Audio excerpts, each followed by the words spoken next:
This video is sponsored by CuriosityStream and Nebula. I made a video recently about the concept of transracial identities, the idea that a person could identify as a race different than the one they were born as. But before these discussions became widespread, the term transracial was actually already being used to describe circumstances in which parents adopt children who are a different race than they are. This is, of course, a very complex and interesting situation, so it's a little disappointing that the term has been co-opted like this, because it kind of draws attention away from the stories and experiences of transracial adoptees and their parents. I find it all pretty fascinating, so I thought I'd talk about it a little bit myself. Now, I am neither a transracial adoptee nor a parent, so I'm on the outside looking in here. But I do know that the topics of racism and racial identity are a large part of the conversation when we're talking about transracial adoptees, and I certainly have a lot to say about that. Nevertheless, I am very interested to hear any and all perspectives from parents and transracial adoptees, because I can certainly not tell this whole story myself. Hi, I'm T1J. Follow me. This video, like all my videos, would not be possible without my members and patrons, including homies like Zeph Svoboda, Tyler S., Sarah S. Max, and RBB. If you'd like to support the channel, you can become a homie yourself by clicking the join button below the video or by checking out my page on Patreon. According to the Institute for Family Studies, the vast majority of parents who adopt young children are white. And most parents who adopt, including white people, adopt children who are the same race that they are. However, the majority of children who are adopted are not white, and white people are far more likely than other races to adopt children who are a different race than they are. So when we talk about transracial adoption, we're usually talking about white parents adopting non-white kids, because that is by far the most likely example. And that's what I'm going to focus on in this video. And while adoptions in general have decreased over time in places like the US and the UK, due no doubt in large part to things like increased access to abortion and contraception, the percentage of those adoptions which are transracial seems to be going up over time. There are also various reasons for this, one being that non-white children are potentially just more likely to need a home, but also because international adoption has become more common for white people, and the countries that they adopt from very often are not populated by white people. For example, the number of adoptees of Asian descent tripled in the United States from 1999 to 2011 due to an increase in adoptions from South Korea and China. Now, as we know, class and economic status is usually a central part of the conversation when we're talking about race. Adoption, however, can be prohibitively expensive to anyone who isn't already financially well off, ranging from $10,000 to $50,000 depending on the situation. Adopting children in foster care can be much less expensive, but kids in foster care often get overlooked for various reasons, and I'll talk a little bit about that later. But in general, poverty is rarely one of the issues that interracial adoptees face. In spite of that, the circumstances can still be difficult, painful, and hard to navigate for the adoptees and their parents. So we'll talk a little bit about some of the challenges these families face. There may be a temptation to think about adoption as rescuing a child in need, in a way similar to how we think about animal shelters rescuing dogs and cats. And of course, the whole point of adoption is to give children a good home and comfortable life that they may not have otherwise had. But some parents may think of themselves as the protagonist in their child's story. And even if they don't, the people around them might. And that's gotta be emotionally confusing for the child. And this obviously becomes even more cringe when we frame it as this good-hearted white savior that flew down from the heavens to save this child that's been failed by their own community. And for what I've seen, this idea is more common with interracial adoption. When white parents adopt white kids, it's more likely to be seen as simply a child joining the family. But if it's a black or brown child, there's a better chance that it will be seen as some sort of liberation. Now, to be fair, I and many other others have an infinite amount of gratitude toward my parents for raising and caring for me. I feel I owe a tremendous debt to my parents that can never fully be paid. But this savior idea is a more superficial and problematic idea of gratitude. It's like a forced gratitude that's placed upon the child before their life with the family even begins. The idea of the white savior is no less of an issue here than it is in other contexts. And I want to be extremely clear. I have no intention of questioning the sincerity of any parent's genuine love and care for their children. But it's easy to position yourself as some sort of hero without fully taking into account all of the implications and potential concerns of interracial adoption. In fact, a common idea from parents is that the power of their genuine love will be in and of itself enough to overcome any obstacles. But the parent-child relationship, just like any other human relationship, requires more than just love to thrive. White parents who have adopted non-white children, especially those who had white children prior to that, may struggle with talking about race to their child. I don't really know what it's like growing up as a white kid, but my guess is that you don't very often have to think about your race in a complex way. Maybe some of the more progressive homes or diverse communities explain the basics of white privilege, but I'm guessing there isn't much need to go through life very conscious of the color of your skin. Correct me if I'm wrong. But white parents of non-white children will have to somehow learn that they probably shouldn't raise those children in that way. For many folks, colorblindness is the ultimate goal, and parents no doubt would love to use their own households to be the change that they want to see in the world. But even if your household is colorblind, the world unfortunately isn't. And after raising a child to believe that their race doesn't matter, they're going to be blindsided and unprepared as society continues to remind them that it actually does. And this could potentially include anything from being singled out or otherwise to outright racial violence. In some cases, it's not so much this principle of colorblindness, but a parental fear of exposing their children to the harsh realities of the world. But preparing children for the world is, I imagine, one of the primary responsibilities of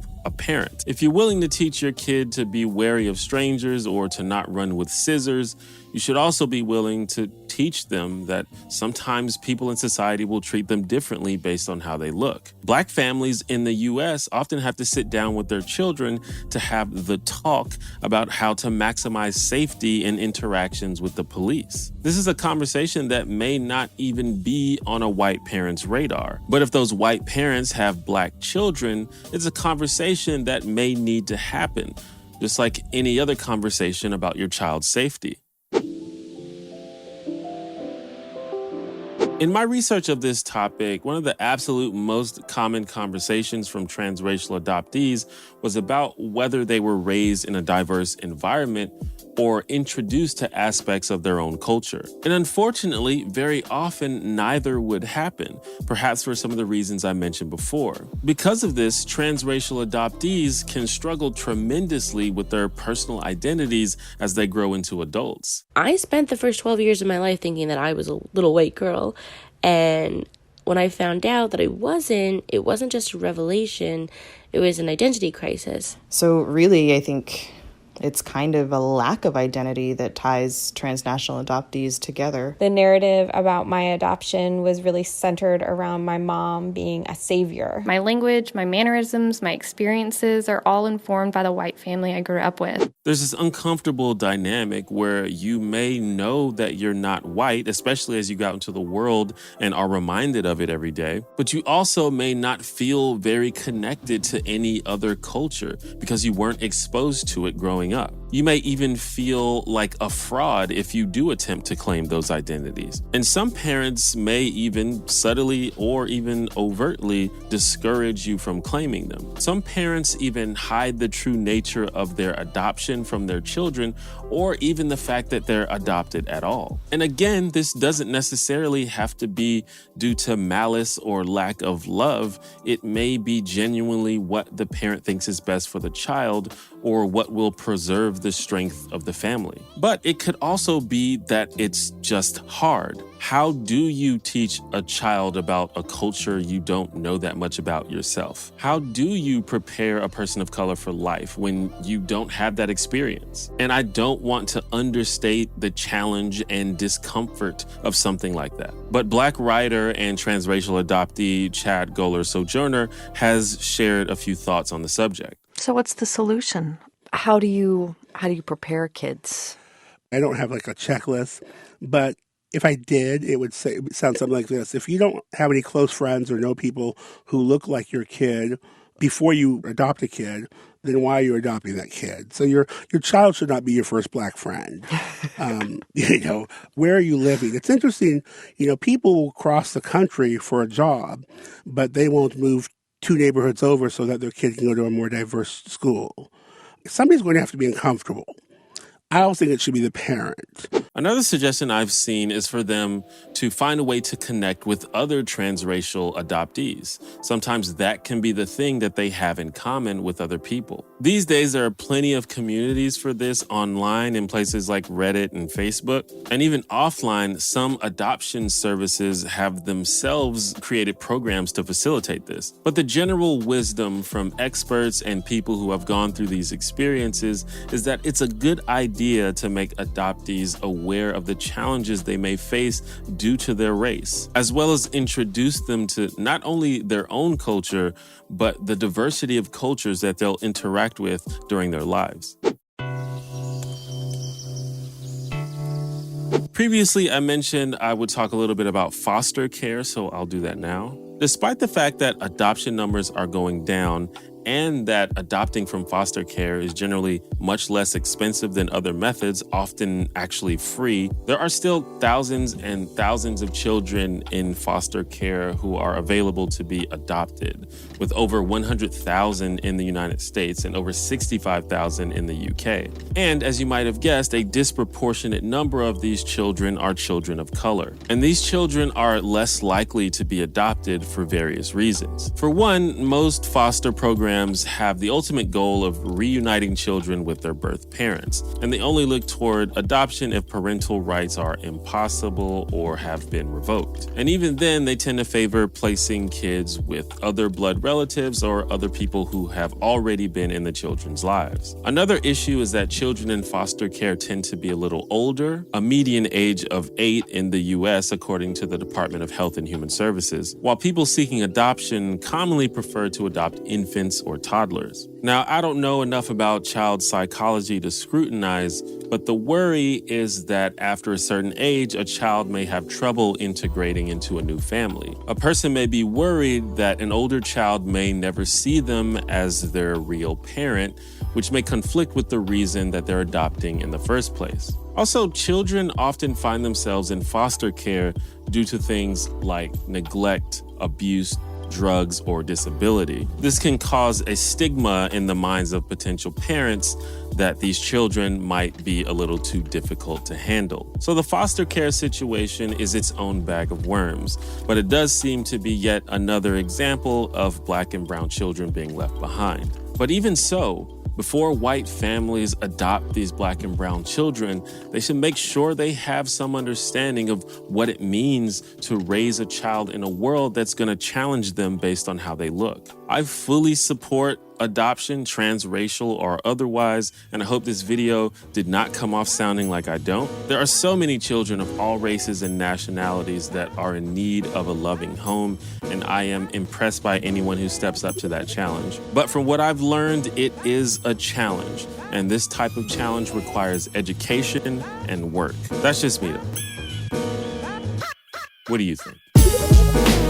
Did you know that you could watch this video as well as most of my other videos on Nebula, with no ads and no sponsor segments. Nebula, if you didn't already know, is a streaming video platform owned and operated by its content creators, including myself, but also others you may have heard of like Cinema Wins, 12 Tone, and many, many more. We built Nebula so that we could share and monetize our work without having to worry about things like demonetization or confusing algorithms. And in addition to being able to watch our YouTube videos ad-free on Nebula, you can also find Nebula Originals, incredible content that you won't find on YouTube or anywhere else for that matter. For example, you can watch our collaborative project Working Titles, where Nebula creators analyze their favorite opening sequences from television. I did mine on The Good Place. To help us accomplish these goals, we at Nebula have partnered with CuriosityStream, the sponsor of this video. CuriosityStream is an amazing streaming service with thousands of documentaries and nonfiction titles like Teach, a documentary narrated by Queen Latifah that asks the question, what does it take to be a good teacher? The topics on CuriosityStream are widespread, ranging from history, science, technology, pop culture, and much more. It's a perfect fit for the smart content that you'll find on Nebula. So we worked out a deal where if you go to curiositystream.com/T1J and sign up using the code T1J, you'll also get access to Nebula absolutely free. To make it even better, CuriosityStream is offering my subscribers 26% off their annual plan, and that comes out to less than $15 a year for full access to both CuriosityStream and Nebula. It's a pretty amazing deal. Once again, just go to curiositystream.com/T1J and sign up using the code T1J, and you'll get full access to both CuriosityStream and Nebula. And remember, by supporting sponsors like CuriosityStream, you not only get access to a great service, but you also support me and an entire community of awesome creators.